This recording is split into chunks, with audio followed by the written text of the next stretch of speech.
I'm so glad to follow after Andrew and Teresa because I feel like they really set the groundwork for what I want to talk about today.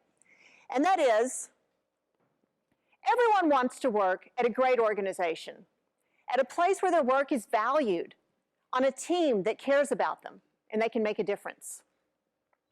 It's not a tech thing, it's a human thing. And this is really the appeal and the definition of public service, to have that higher purpose and the opportunity to give back and to serve, to make a difference, a positive impact on a big scale. Now, the way that we measure whether this is working is employee engagement. Now, we can all think of great companies, places we want to do business with, that have great products and outstanding customer service. Well, it turns out that there's something that connects all these great companies like these shown here. Namely, they have really high employee engagement scores. Now, this is actually a direct correlation. It turns out that there's a connection between employee engagement and company success. The most successful companies have 60% more engaged employees. Now, that's on the commercial side.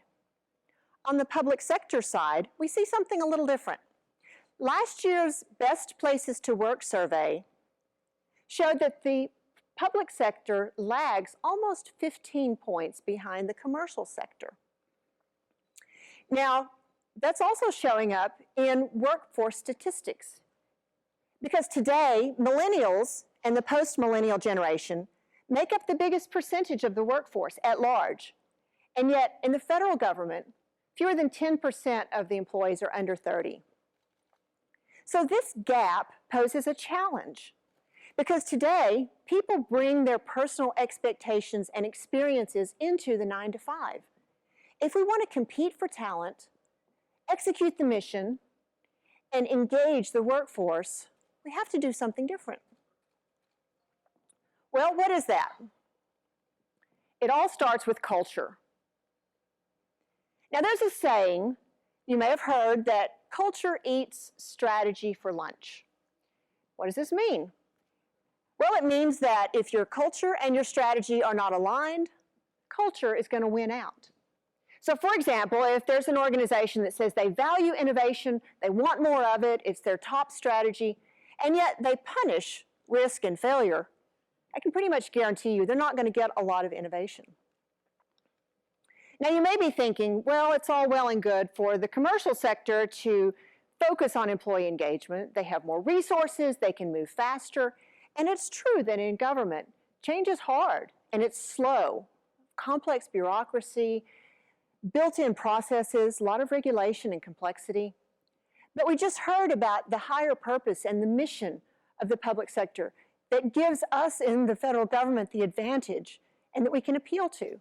And there are world-class teams that are really showing us how to do it right. And here's what they're doing. To create an engaging culture, first, be intentional. Because you're going to have a culture. The question is it the one you mean to have? Secondly, create an environment that celebrates different experiences and diversity, because it's with that variety of perspectives and input that you get the best outcomes. And then take the time to internalize your mission. Every federal agency and department is doing vital, important work that the American people depend on every day. Life, health, safety, economic stability, and much, much more. Think about what that means to your team on a day-to-day level and how you incorporate that in your work and in your culture. Now, I've had the good fortune and privilege of working at 2 world-class organizations to see how this is done. So I've had a firsthand view, and the first of those is Salesforce, where, as Goldie said, I'm the Senior Vice President for Global Government Solutions. I am excited to be here because every day we work with our team to serve the unique needs of government with a customer success platform for great customer service and to give employees the tools that they need to do their job. You know, one of the reasons that people have said that there's less employee engagement in the public sector comes back to feeling like your voice is heard and feeling like you can contribute, like you have the responsibility you want, and that you have the tools that you need to do the job. So it's a very holistic kind of environment. Now, at Salesforce, we're sort of an authority on being a great place to work because we routinely show up in the top of the best places to work list, including most recently, the Fortune Best 100. And this isn't accidental, this is very intentional because from the very beginning, the company was based on core values, which we just heard about. These are our core values, and I can assure you this is not just words on a slide. Everyone at Salesforce knows these 4 core values and what they do for how we set priorities, make decisions, and carry out our business. Trust, customer success, innovation, and equality. Trust is our #1 priority. We deliver the most trusted infrastructure with compliance, security, performance, and transparency. That is the foundation of everything we do. Customer success matters because we're only successful when customers are successful. Innovation is in our DNA. We think differently. We put out 3 releases a year, so our customers have the best and latest technology to innovate themselves. Inequality. We think that a diverse workforce creates an environment for creativity and where everyone has a voice. It gives us the opportunity to represent those we serve and the opportunity to do more, to do both well and to do good. Now, this is not very fancy, but this is also core values from another organization where I served. At the General Services Administration, where I was the CIO for 7 years, I kept this sticky on my desk to remind me every day of our organizational values. And I thought it was interesting as I was getting ready for this talk to look at the similarities between core values.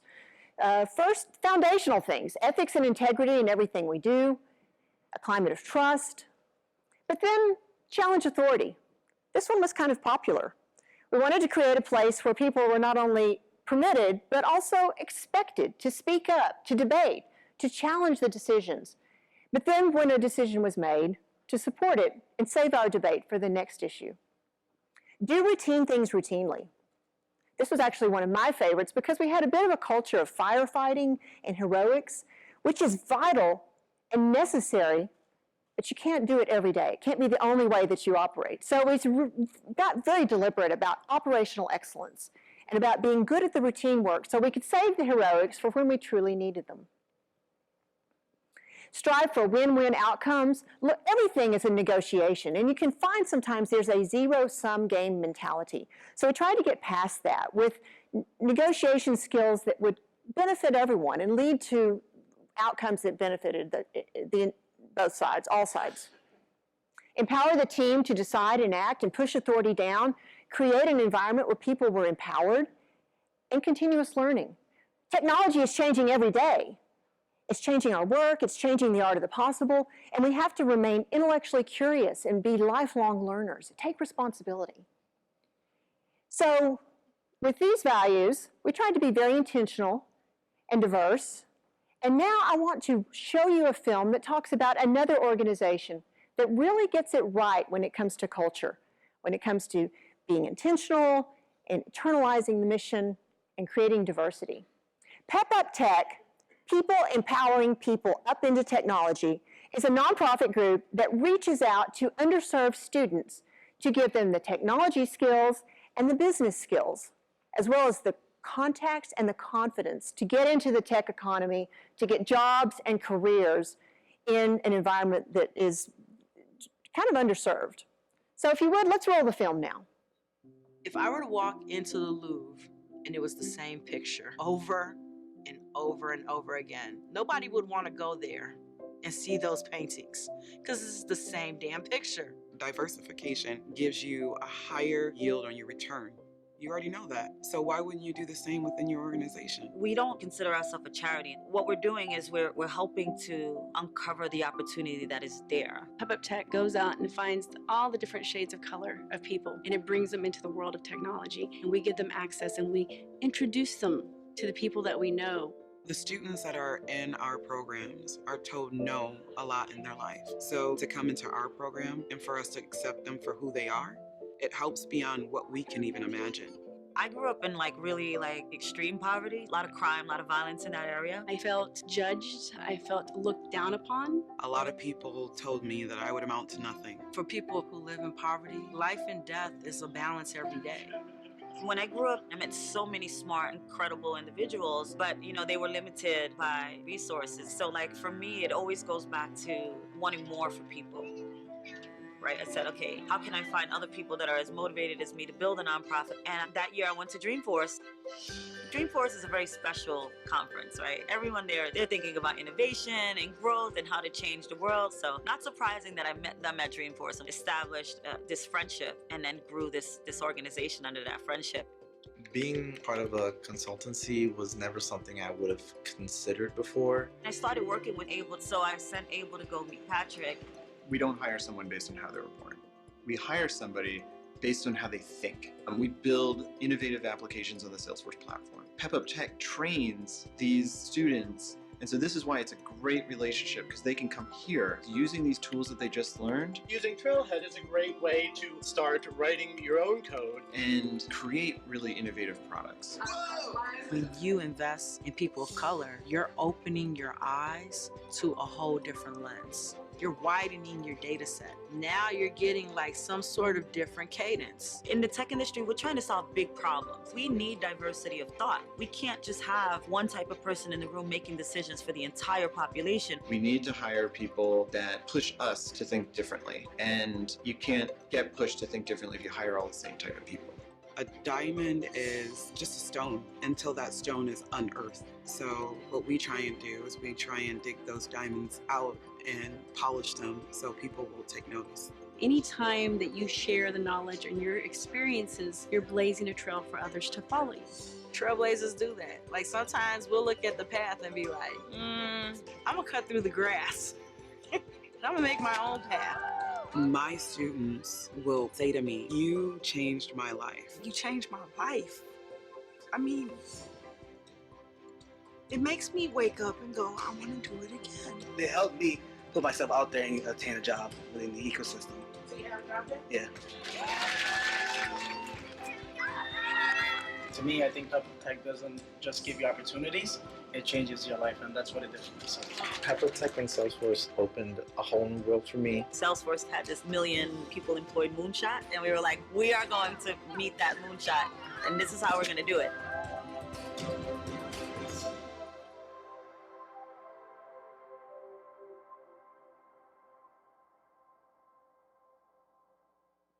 So what I love about PepUp Tech is that they're very clear about their culture, about their mission, and about the focus on diversity.